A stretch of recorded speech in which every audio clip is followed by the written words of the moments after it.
Good morning, and a warm welcome to your show, Sunny Mornings San Francisco. I'm your host, Melissa, and it's Thursday, January 1st. Happy New Year. Relax, enjoy yourself, and watch some football.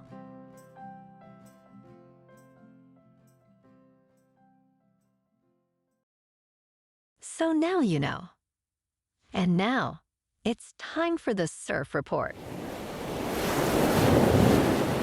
Thursday at Ocean Beach. This morning it's looking clean with waves around 3 to 4 plus feet. Conditions will shift to choppy by late morning as the wind switches to side shore at 9 miles per hour. Expect the wind to pick up slightly throughout the afternoon, reaching 14 miles per hour by 5 p.m. Best time to ride is at 9 a.m. with a 6-foot outgoing high tide, when the west swell is 3.5 feet at 12 seconds, and the offshore wind is 8 miles per hour. The first high tide on Thursday will be 7 feet at 8:45 a.m., followed by a -1.5 foot low tide just before 4. The nearshore buoy in San Francisco Bar reads 55 degrees for the water temperature. Friday offers clean conditions with waves around 2 to 4 feet in the morning, but choppy conditions develop later as winds pick up. Saturday brings larger, choppy surf peaking at 6 to 9 feet, with strong south winds making it challenging throughout the day. By Sunday, expect similar size with waves ranging from 6 to 9 feet, but conditions remain choppy and windy. This morning, there's rain, and it feels like 55 degrees, with 12 mile per hour wind. The sunset will take place at 5:02, and will rise again tomorrow at 7:25. Looking ahead in the weather. Friday will be rainy with a high near 60 and a south-southeast wind of around 13 to 21 miles per hour, gusting up to 29, and heavy rain with up to 1 inch possible overnight. Saturday and Sunday remain wet with temperatures falling from near 59 Saturday to near 57 Sunday. Then Monday stays rainy with lows dropping to around 49 Monday night. Bonjour, food enthusiasts. This podcast is brought to you by Versailles Cafe and Pastries in Encinitas. Nestled on El Camino Real South, just north of Encinitas Boulevard, this cafe is a haven for culinary delights. Indulge in their amazing Eggs Benedict or their gluten-free crepes. You can grab a panini for lunch or just breeze on through to get your morning coffee. They are open every day from 8 to 5. So stop on by and don't forget to tell them Sunny Morning sent you. In local news, Peter Thiel is expanding his influence in South Florida as tensions rise over California's proposed billionaire tax. His firm, Thiel Capital, recently opened a new office in Miami's Wynwood neighborhood, which is becoming a hub for startups and investors. This move comes amidst California's ongoing debate about a wealth tax aimed at high net worth residents, which critics argue may drive them to relocate. Thiel, who has deepened his ties to Miami since 2020, exemplifies the trend of tech figures considering exits from California due to this proposed tax. Governor Gavin Newsom has expressed concerns about the competitive implications of such a tax, emphasizing the need for pragmatism.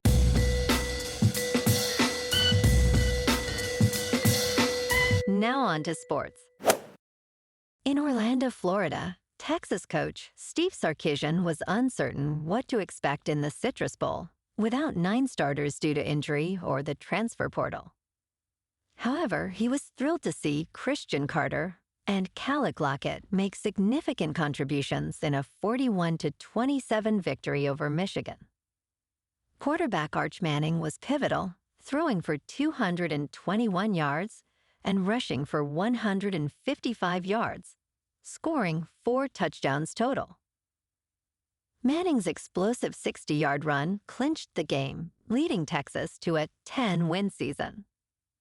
Michigan, meanwhile, faced challenges with a new coach and recent controversies, finishing the season at 9 wins and 4 losses. And today, we have an action-packed slate of games.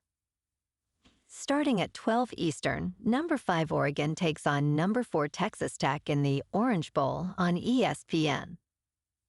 Next at 4 Eastern, number 9 Alabama takes on number 1 Indiana in the Rose Bowl on ESPN.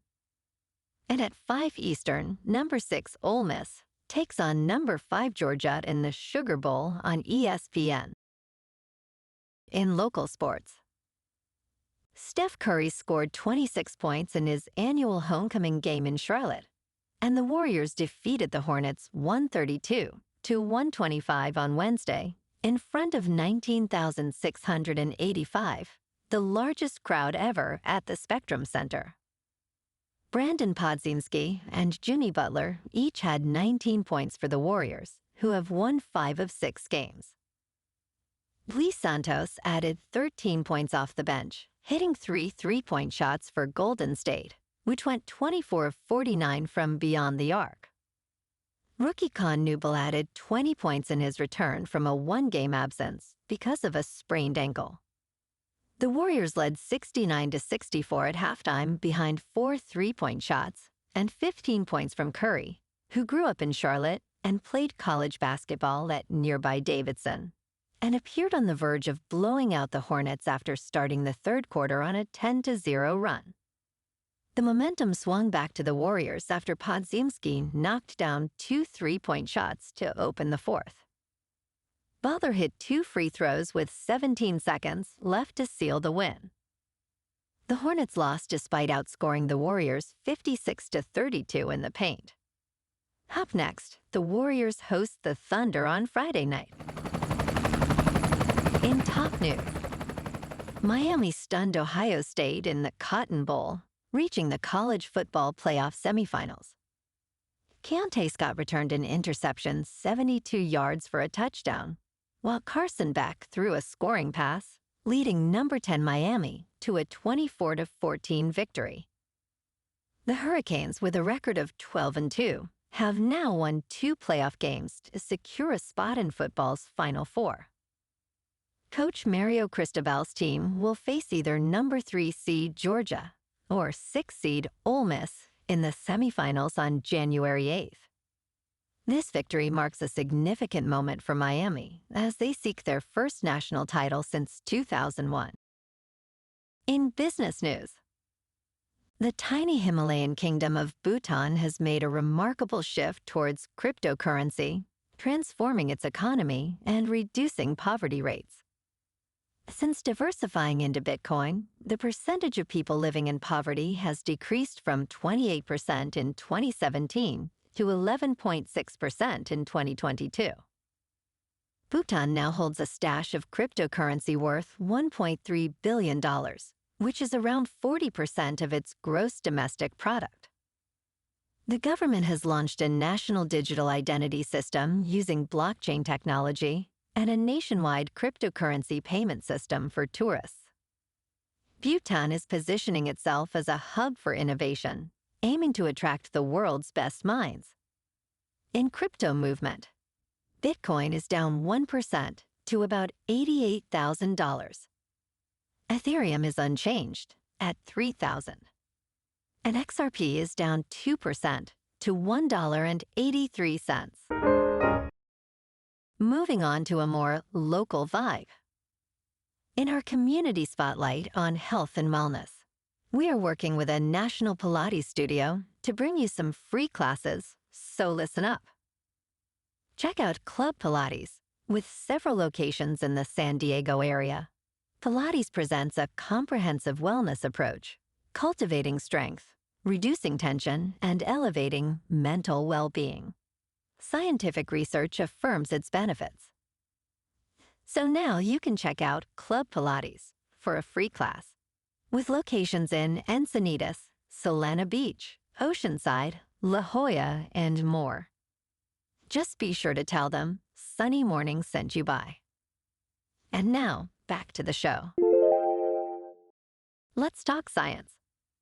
For the first time ever, the colossal squid might have shown its secret face. did cameras finally spot the ocean's most elusive monster. Although it is the largest invertebrate species in the world, scientists have never glimpsed the colossal squid, Mesonychoteuthis hamiltoni, in its natural habitat. A nonprofit ocean research team named Colossal may have finally spotted a juvenile colossal squid as it traversed the waters around Antarctica. If true, this would be the first video of its kind. The team captured this footage by rigging a deep-sea camera to a polar tourism vessel. Finding verified footage of a colossal squid remains extremely challenging. And in entertainment news, in the Peacock thriller, The Copenhagen Test, Simu Liu portrays Alexander Hale, an intelligence analyst whose brain has been hacked. The series follows Hale, who works for an organization called The Orphanage, dedicated to overseeing United States intelligence. Although the series explores interesting themes, such as loyalty and integrity, its complicated plot becomes overwhelming. The character struggles with health issues while competing for a promotion, leading to a convoluted narrative.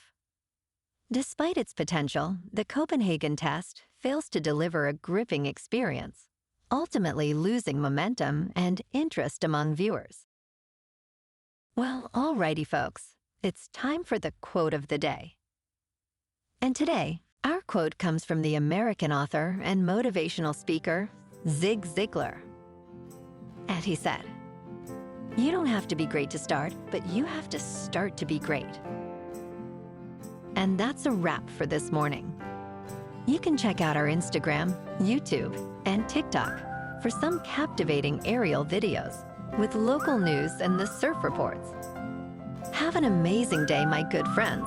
We'll see you tomorrow with another episode of Sunny Morning San Francisco.